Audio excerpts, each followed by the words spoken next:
How to scratch. In the vast majority of cases, scratching is used to sate itching around the body. While this often leads to a pleasant sensation of relief, overdoing it can lead to rashes and even scarring. Knowing when and how to scratch can help forego a lot of undue irritation. While scratching may come naturally to most anything with nails, claws or talons, there are definitely some things you should keep in mind next time you're tending to an itch. Method 1. Caring for your nails. 1. Keep your fingernails clean. Before you even think about scratching anywhere, you should make sure your nails themselves are clean. Scratching with dirty fingernails will only serve to spread bad dirt and bacteria around. 2. Soak your hands in water. Soaking your hands regularly in hot water for a couple of minutes at a time will help open up the pores, releasing any excess dirt from your skin. The less bacteria you're tracking around, the better. 3. Clean any dirt from underneath your fingernails.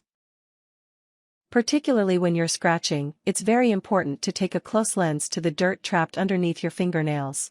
Most often, this muck is difficult to see, so it's important that you give it a good look and proper scrubbing over. This is especially true if you like to keep your nails fashionably long.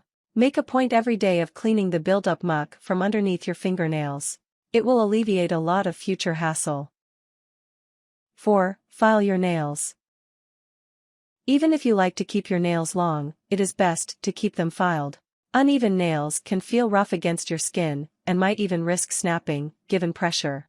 Make a habit of filing them once every few days. Not only will they feel smoother, they'll look quite a bit nicer as well.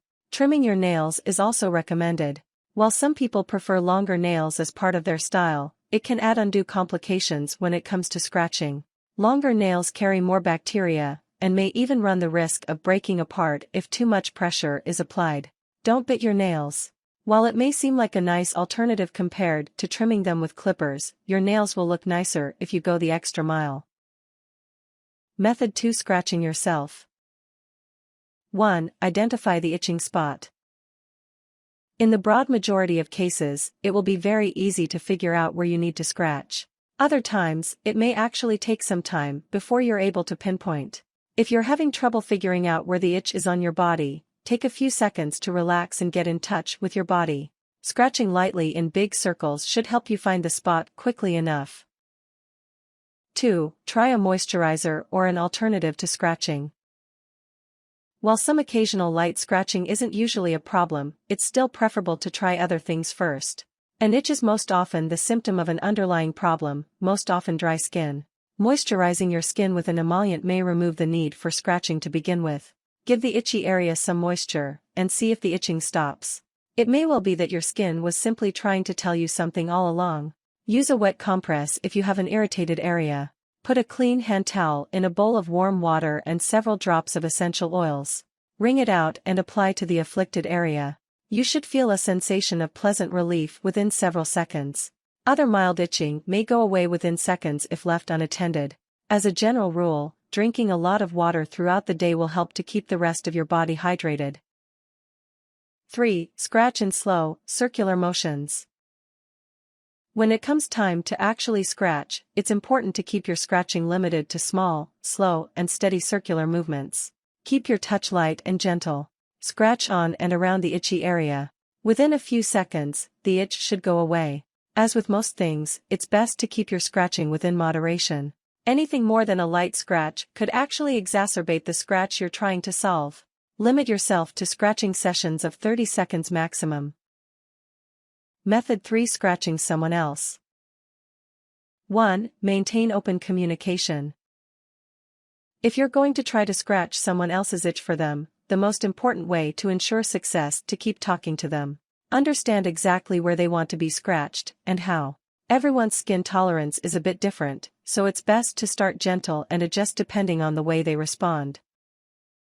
2. Find the itchy spot. As with itching yourself, this is usually a straightforward step. However, when you're scratching someone else, it again requires some communication to find where you should be itching. This will arguably require more effort on the part of your partner, who will need to cautiously direct your movements. If you're having any difficulty with finding the spot, you can play the hot, cold game, the person will say hotter if you're getting closer to the afflicted area. Likewise, the person will say colder if you're getting further away from it. 3. Scratch in a very gentle, circular motion. Unless you already know your partner's scratching preferences, it's best to stay as gentle as you can at first. Much as if you were scratching yourself, you should stick to a slow and concentrated scratch. While you're scratching the person, you should remain just as alert regarding their signs. Are they enjoying it? Are they in pain?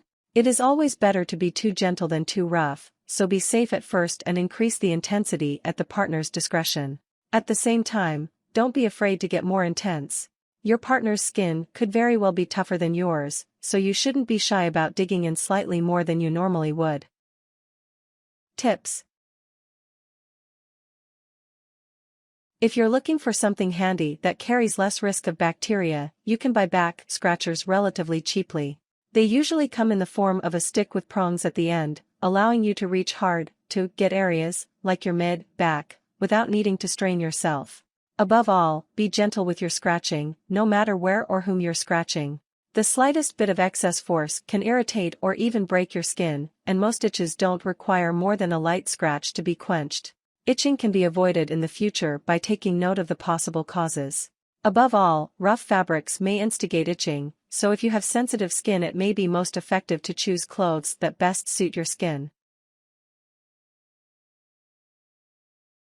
Warnings. Don't scratch any blisters or areas of skin with a condition like eczema. Doing so risks potentially bad scarring. Topical creams are a far better choice. There is a lot of evidence which suggests scratching an itch excessively will only bring the itch back. If you need to scratch, keep your scratching in moderation.